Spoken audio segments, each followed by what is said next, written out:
Alright, what's going on, guys? Throughout the past few weeks here on the channel, we've been breaking down the Elden Ring DLC gameplay trailer, diving into many of the most important aspects to provide educated speculation about not only the plot of the DLC and the new lore tidbits we'll learn from that, but more importantly, how the DLC will fundamentally change the entire story we thought we knew so far. But today we're tackling the most important question. What is the role of Miquella going to be in the DLC? Now that we have a fair bit of context about the Land of Shadow, and we know for a fact that this was the place Miquella went to whenever he disappeared from the lands between, then we could start to craft a compelling explanation as to why that may have been. And today I think I've got a pretty good one. So while we begin to scratch our heads, let me give a shout out to the sponsor of today's video. Today's video is sponsored by World of Warships. World of Warships is a free-to-play naval warfare simulator where you pilot hundreds of different maritime vessels, experiencing some of history's most epic sea battles. With over 40 unique maps, dynamic weather affecting every engagement, realistic water interactions, and top-of-the-line graphics, the goal of World of Warships is to make it as realistic as possible. With new content releasing every month, including collaborations with Godzilla and Kong, Transformers, and even Popeye, there's always something fresh to experience, and the active and passionate community only amplifies that. You can now experience World of Warships not only on PC, but also across every console, and if you dive in today, you can use promo code BRAVO to receive a starter pack including 500 doubloons, 1.5 million credits, 7 days of premium account time, and a new ship after completing 10 battles. So be sure to jump on that opportunity before it leaves, and check out World of Warships today. But now let's get back to the video.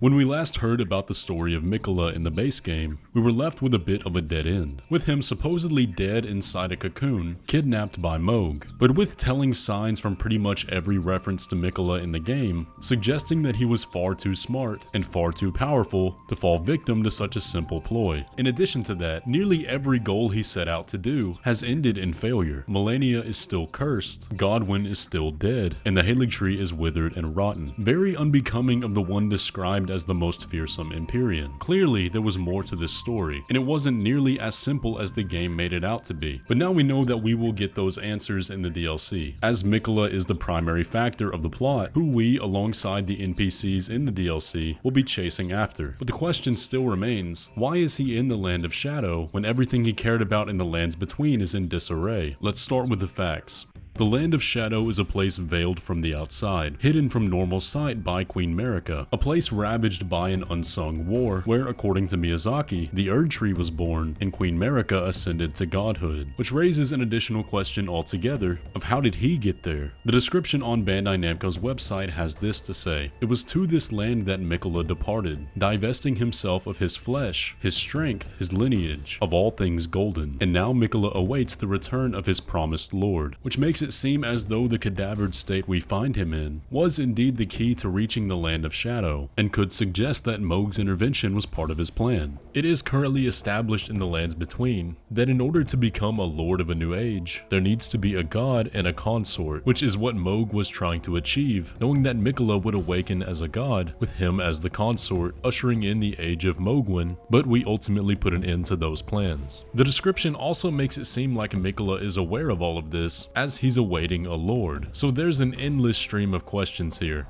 But assuming that the goals Miquella had in the base game are consistent with his ambitions in the DLC, what does he actually stand to gain by going through all of this trouble and venturing to the Land of Shadow? With the Hidettree being the primary object of Miquella's divinity, there has to have been a reason, aside from Mohg, that it didn't reach its full potential, something that can only be found in this Land of Shadow, and that will help him achieve all of those ambitions. It's been a theory I've held for a while here on the channel, that if complete, the Hidettree could be the key to everything. Just as the Erdtree governs the laws of the land, holds life-giving power, and houses a god, the Hidettree holds all this potential for Miquella after his ascension as a god. But if the Land of Shadow is the place the Erdtree was born, as well as the location where Marika became a god, does that mean her obtaining her Erdtree is what granted her that godhood, and could Miquella follow in her footsteps? There's a pretty simple explanation here, if we think about it in terms of overall ideas. The Land of Shadow is a place where a proper Erdtree was born. Miquella tried to to grow his own in the lands between, but ultimately failed. And now all of a sudden it's a mystery why he's in the place where one was grown before. There's likely some power in the land of Shadow that enables these trees to grow. Perhaps that's why Marika veiled it, so none others could emerge to challenge hers. But that's the most obvious and simple explanation. Miquella on a mission to find the missing link that will allow him to complete his Hidetaka. But it's a FromSoftware game. Things are never really that simple. The intro of the DLC trailer tells us this. Pure and radiant, he wields love to shrive clean the hearts of men.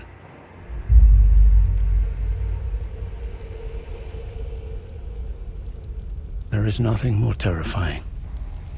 Why is Miquella terrifying? Why is he the most fearsome of the Empyreans? Why this constant framing of fear when the only images of him we ever see are of a little boy in need of comforting? We only have one half of the story here, a portrayal of Miquella's character through the lens of those swayed by his affection. Miquella is an Empyrean, a candidate chosen by the Fingers to ascend to godhood and inherit the Erdtree. However, none of the current Empyreans we know about in the game follow their intended path. Ranni breaks her ties with the Fingers, even killing the one that governs her. Malenia becomes infected by a separate outer god, and we can clearly see that Miquella has chosen another path, forging a future of his own making. But aside from their godhood, Empyreans are also represented by something else. When asked a question about Ranni's appearance, Miyazaki had this to say. As you pointed out, she intentionally killed her original body, transferring her soul to a doll, which itself signifies a warped state of existence. Similar to how Queen Marika and Radagon are one being, it touches on the nature of Empyreans and the multiple different aspects they can possess. Miquella also possesses one of these alternate aspects. He has a second form in the enigmatic figure of Saint Trina, a sort of deity of sleep whose existence, motivations, and abilities are almost entirely mysterious. Although Saint Trina did leave enough of an impact to start somewhat of a religion around them. The description of Trina's arrows reads, "Priests of Saint Trina use these arrows to spread their teachings. The sweet oblivion of sleep can become quite the habit." The only records we have of people encountering Saint Trina was always through sleep. Unable to quite make out their figure, confusing them between a boy and a girl. Which makes sense considering that Miquella is trapped in the body of a child with long braided hair. But consider the description of Saint Trina's torch, which reads as follows. Candlestand torch that burns with a light purple flame. The carvings depict Saint Trina, but in adult form somewhat unnervingly. The light purple flame induces sleep. And you can see this carving has a head with a single eye and branching tentacles of hair, as if the adult form of Saint Trina is some kind of monster, which raises the question of who made this, and why are they depicted this way?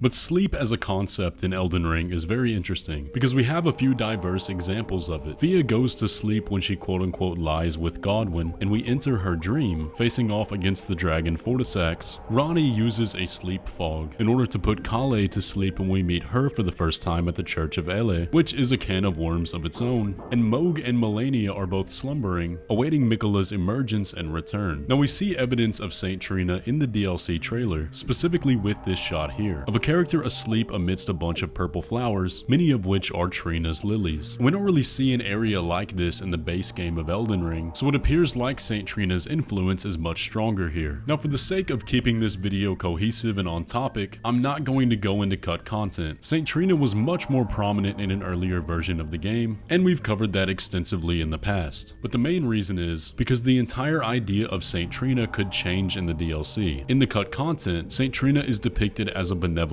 figure, calming those affected by the Flame of Frenzy. But in context of what we have available now, we have this horrifying depiction of them on Saint Trina's torch, in reference to Miquella in the DLC trailer, in a very suspicious light. There's room for a twist here. I presume you, too, are keen to know just what kind Miquella is doing here. So what is Miquella doing in the Land of Shadow? Well, I do think it's all too convenient that a key to completing his Hidetaka could lie here, and it makes far too much sense that it would be his reason for coming, but there's something else going on. There's more to this story, and I think Saint Trina is going to be that missing link. There is still far too many mysteries around Miquella for him to simply be this all-good hero figure, because why then all the fear? There's much more to unravel, but these are the answers we won't find out until we actually get our hands on the DLC. So for now, we're left with our speculation, and I want to hear what you think. Let me know down in the comments what role you think Miquella will ultimately play, and how much of a factor is Saint Trina going to be? Is Miquella even aware of Saint Trina's existence? Are they one and the same, or are they separated with different motivations? These are all things to consider, but regardless, I hope you enjoyed the video, and if you did, be sure to leave a like on it, subscribe if you're new around here. Once again, a big thank you to World of Warships for sponsoring today's video, and with all that, I will catch you in the next one.